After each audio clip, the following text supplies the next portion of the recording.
Hello viewers, welcome to our channel. నేను మీ చరణ్ పరిమి. ఒక మహిళ తన భర్త నుంచి మనోవర్తిగా నెలకి 6,16,300 రూపాయలు అడిగింది. అంటే ప్రతి నెల ఆవిడ బ్రతకడానికి అంత డబ్బులు ఆవిడ భర్త చెల్లించాలట.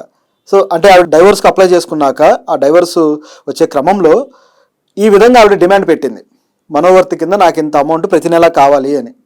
సో అది విన్న జడ్జి అయితే మైండ్ బ్లాక్ అయిపోయింది. కర్ణాటక హైకోర్టులో ఈ కేసు వచ్చింది. సో ఈ కేసును వాదిస్తున్న లాయర్లు కూడా ఆవిడ తరపున చెప్తున్న వాదన వింటుంటే అంతా నవ్వుకునేటట్లు ఉందన్నమాట. ఆ జడ్జి అయితే షాక్ అయిపోయారు. అసలు ఏ విధంగా ఈవిడ ఇంత అమౌంట్ అడుగుతుంది, ఏంటి ఆ ఎక్స్పెండిచర్ ఏంటి ఆవిడ, చెప్పండి, మంత్లీ ఎలా ఖర్చు పెడతారు ఆవిడ అని చెప్పేసి అడిగితే వీళ్ళు చెప్పిన పద్ధతి కూడా, లాయర్లు చెప్పినది చూస్తుంటే ఇదంతా ఖర్చా లేకపోతే ఆ హస్బెండ్కి పనిష్మెంటా అన్నట్లుగా జడ్జి గారు వ్యాఖ్యానించారు. సో కర్ణాటకలో ఈ నెల 20వ తారీఖు కర్ణాటక హైకోర్టులో ఇది ఫ్యామిలీ వింగ్లో ఈ తీర్పు అయితే వచ్చింది. సో ఇంకా ఆవిడ మళ్ళీ ఆప్షన్ కూడా ఇచ్చారు జడ్జి గారు, మీరు రీజనబుల్ అమౌంట్తో రండి అని. అయితే ఈ వాదన ఎలా జరిగింది, వీళ్ళు ఏం డిమాండ్ చేశారు, జడ్జికి ఎందుకు ఇష్టం లేదు, ఎందుకు ఇవ్వట్లేదు అనేది ఒకసారి చూద్దాం. అసలు వింటేనే 6 లక్షలు అని అడగాలంటే ఆ వ్యక్తి ఎంత సంపాదన ఉండాలి నెలకి, అందులోంచి ఎంత పర్సంటేజ్ ఇవరికి ఇవ్వాలి. సో ఆవిడ నిజంగా నెలకు అంత ఖర్చు పెడతారా, ఆ ఖర్చు చూపించారనమాట వాళ్ళు. ఊరికే ఇవ్వడం కాదు, అంత ఖర్చు ఆవిడకు ఉందని చూపించారు. సో ఆ భార్య డిమాండ్ ఏంటంటే ఆవిడకి నెలకి తన ఫుడ్ ఖర్చులకి దాదాపు 60,000 అవుతాయట. అదేవిధంగా ఆవిడ బట్టలు కావచ్చు, యాక్సెసరీస్ ఏవైతే కొనుక్కోవాలో వీటన్నిటికీ దాదాపు 16,000-15,000 దాకా అవుతాయంట. ఇంకా ఎక్కువే ఉంది చెప్పాలంటే. ఆయన చెప్పడం కూడా ఆ టీషర్ట్ వాల్యూ, బ్రాండెడ్ డ్రెస్లే వేసుకుంటారు ఆవిడ. సో ఒక టీషర్ట్ వాల్యూ వచ్చేసి 10,000 అట, ఒక బ్రాండెడ్ టీషర్ట్ వాల్యూ. అంటే 10,000 టీషర్ట్ వేసుకుంటే తప్ప వాళ్ళు బతకలేని పరిస్థితి.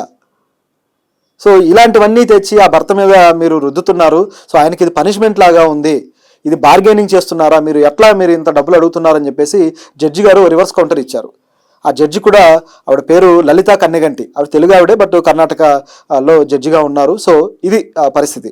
అయితే ఆవిడ అడిగిన క్వశ్చన్లు కూడా జడ్జి గారు చాలా న్యాయంగా ఉన్నాయన్నమాట. ఇవన్నీ సోషల్ మీడియాలో కూడా వైరల్ అవుతూ ఉన్నాయి. సో ఈ డిమాండ్ పెట్టిన వాళ్ళు ఏమాత్రం వెనక్కి తగ్గట్లేదు. లాయర్ గారు కూడా అదే పద్ధతిలో మాట్లాడుతున్నారు. ఆవిడ ఖర్చుల్లో ఇవి పోగా మిగతా ఖర్చులు దాదాపు 4-5 లక్షల దాకా ఆవిడకి ఆర్థోపెడిక్స్ అలాగే హెల్త్ ఇష్యూస్ ఉన్నాయి. సో వాటికి ఖర్చు పెడతారు అని చెప్పేసి చెప్తున్నారు. అదేవిధంగా పిల్లల్ని ఎప్పుడైనా హాలిడేకి తీసుకెళ్లాలంటే ఇలాంటి వాటికైనా ఖర్చు అవుతుంది కదా, సో దానికి కూడా లక్షల రూపాయలు అవుద్ది అన్నట్టుగా చెప్తున్నారు. అంటే అసలు పిల్లలు పెంపకం లేదా పిల్లల అనే సంరక్షణ ఈవిడ బాధ్యతలో లేదు. సో లేకుండానే ఎప్పుడైనా హాలిడేకి తీసుకువెళ్ళాలంటే అంత అమౌంట్ అట. సో దీన్ని జడ్జి గారు క్వశ్చన్ చేశారు, ఈ విధంగా ఎట్లా అడుగుతారు మీకు మళ్ళీ ఆప్షన్ ఇస్తున్నాను, మీరు వెళ్ళి వేరే పద్ధతిలో రీజనబుల్ అడుగుతూ రండి. ఒకవేళ భర్తకి 10 కోట్లు ఉంటే 5 కోట్లు అడిగేస్తారా మీరు అని చెప్పేసి గట్టిగా జడ్జి గారు మాట్లాడడం జరిగింది. చివరికి వాళ్ళు ఇంకొక ఆప్షన్ కోసం అయితే ప్రయత్నిస్తున్నారు. అయితే ఈ కేసు విషయంలో గమనిస్తే గతంలోనే 2023 సెప్టెంబర్లోనే ఇది కేసు వాదనకు వచ్చినప్పుడు అక్కడ ప్రిన్సిపల్ జడ్జి గారు ఆయన ఏమన్నారంటే నెలకి 50,000 మనోవర్తి చెల్లించాలి అని చెప్పేసి ఆ భర్తకు ఆయన ఇచ్చారనమాట, జారీ చేశారు తీర్పు. అయితే ఈ తీర్పు మీద మళ్ళీ సవాలు చేస్తూ వీళ్ళు హైకోర్టుకి వెళ్ళారు.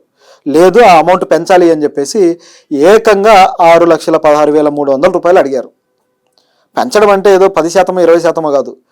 సో ఇంత శాతం పెంచమని అడుగుతున్నారు అనమాట. ఒకసారిగా జడ్జి గారికి మైండ్ బ్లాక్ అయింది. అయితే దీని మీద సోషల్ మీడియాలో వస్తున్న కామెంట్లు చూస్తున్నా చాలా ఫన్నీగా ఉందన్నమాట. అంటే పెళ్ళి అనేది చాలా డేంజరస్, అంటే ఒక వ్యక్తి పెట్టాడు, పెళ్ళి అనేది చాలా డేంజరస్. సో ఆ పెళ్లిలోకి ఎంటర్ అయితే మాత్రం వదిలించుకోవాలంటే ఇంత ఖర్చు అవుతుంది అని చెప్పి.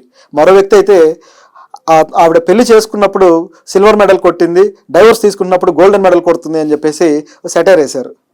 సో ఇదంతా కూడా ఒక కర్ణాటకలో ఒక ఫేమస్ ఇన్ఫ్లుయెన్సర్ అనుజ్, సో ఆ వ్యక్తి దీన్ని సోషల్ మీడియాలో పెట్టాడు, బాగా వైరల్ అవుతూ ఉందన్నమాట. అయితే జడ్జి గారి మీద మాత్రం బాగా ప్రశంసలు వస్తున్నాయి, చాలా మంచి పని చేశారు, చాలా బాగా అడిగారు మీరు అని చెప్పేసి. సో ఇది చూస్తుంటే కొన్ని సందర్భాల్లో ఏమైపోయిందంటే ఇప్పుడున్న సొసైటీలో, అంటే ఈ కేసు అనేది ఒక సొసైటీ పరిణామాలకు ఉదాహరణ. అంటే మామూలుగానే ఇప్పుడున్న సొసైటీలో భార్యాభర్తల మధ్య నమ్మకం తగ్గిపోయి కొన్ని రకాల ఈగో క్లాషెస్ వచ్చేసి వాళ్ళు విడిపోవడాలు, అంటే చీటికి మాటికి చిన్నదానికి పెద్ద మాట అయిపోయి అది చివరికి విడాకుల దాకా దారి తీయడాలు జరుగుతూ వస్తున్నాయి. ఈ పరిస్థితుల్లో ఈ భార్యలు కొంతమంది, అంటే అందరూ కాదు, కొందరు నిజంగానే భర్తలు హింసించే వాళ్ళు ఉంటారు, దుర్మార్గంగా భార్యలను వేధించే వాళ్ళు ఉంటారు, కొంతమంది వాళ్ళ దగ్గర నుంచే వాళ్ళ సంపాదన నుంచి డబ్బులు లాక్కునే వాళ్ళు ఉంటారు. సో ఈ విధంగా దారుణమైన భర్తలు ఉన్నారు. సో వాళ్ళ నుంచి దూరంగా ఉండటం ఒక మహిళకి కూడా శ్రేయస్కరమే. ఎందుకంటే పాత రోజుల్లో లాగా భర్తను మార్చుకుందాము, లేకపోతే భర్త పాదదాసిగా ఉందాము అంటే కుదరదు. సో వాళ్ళకంటూ ఒక జీవితం ఉంటుంది, వాళ్ళకంటూ కొన్ని కళలు ఉంటాయి, సంతోషాలు ఉంటాయి. వీటన్నిటినీ తీర్చుకుంటూ బ్యాలెన్స్ చేసుకుంటూ లైఫ్ వెళ్ళాలి. జీవితం అనేది ఒకేసారి వచ్చే అవకాశం. సో ఆ జీవితాన్ని ఒకటి బారిన పడిపోయి ఏదో ఒక బోన్లో ఉన్న ఒక ఎలుకలాగానో లేకపోతే జైల్లో ఉన్న ఖైదీలాగానో ఆ వ్యక్తికి బానిసగా బతకడం కాదు కదా. భార్యాభర్తల అనుబంధం అనేది ఒక కంపానియన్షిప్ తోటి, ఒక సహృద్భావంతో, ప్రేమ ఆప్యాయతలతో జరగాల్సిన ఒక అనుబంధం జీవితాంతం. కానీ ఇటువంటి జరగడం వల్ల ఏమైపోతుందంటే సమాజంలో ఒక ఒక విధమైన అనిశ్చితి ఏర్పడుతూ వస్తుంది. ఇప్పటికే విడాకుల రేషియో మన దేశంలో విపరీతంగా పెరిగిపోయింది. గతంతో పోలిస్తే, గత 10 ఏళ్లతో పోలిస్తే ఇప్పటికీ దాదాపు 30%, 40% పెరిగింది. సో ఇంత విపరీతంగా ఎందుకు పెరుగుతున్నాయా అంటే రెండు వైపుల నుంచి పొరపాట్లు ఉన్నాయి. మారిన సిటీ లైఫ్, ఒక మెట్రో లైఫ్లో వీళ్ళకు ఏర్పడుతున్న అనేక మానవ సంబంధాల్లో వచ్చే మార్పులు కావచ్చు, అదేవిధంగా ఇలాంటి ఎక్స్పెండిచర్ కోరికలు, అతి కోరికలు కోరుకోవడం కావచ్చు. సో ఇటువంటివన్నీ కూడా కారణాలు అవుతున్నాయి. అలాగే వివాహేతర సంబంధాలు కావచ్చు, ఇలాంటివన్నీ కూడా పెరిగిపోయి వీటికి దారితీస్తుంది అనమాట. అయితే ఇందులో ఫైనల్గా ఎవరు బలవుతున్నారంటే ఇప్పటి సమాజంలో ఎక్కువగా పురుషులే బలవుతున్నారనే వాదన కూడా వస్తుంది.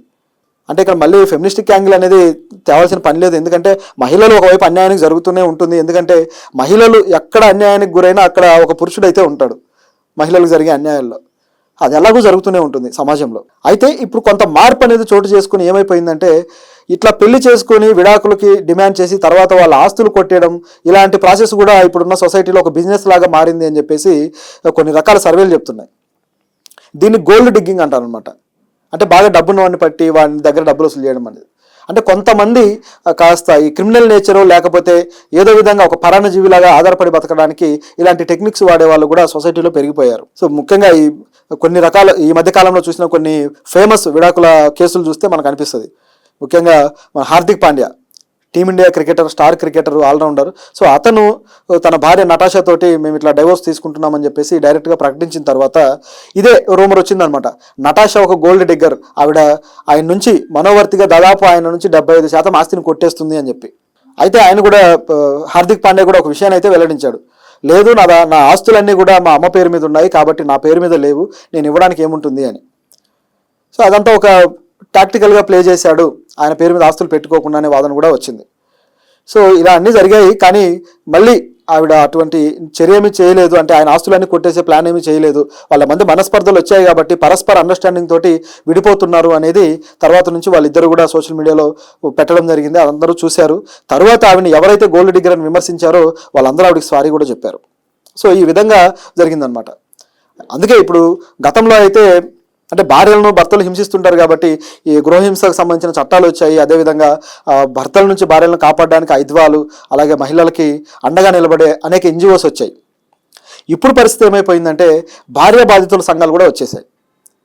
మన తెలుగులోనే భార్య బాధితుల సంఘం అనేది ఒకటి ఉంది, జీవీఎల్ గారు. సో ఆయన నడిపిస్తూ ఉంటారు, యాక్టర్ కూడా ఆయన.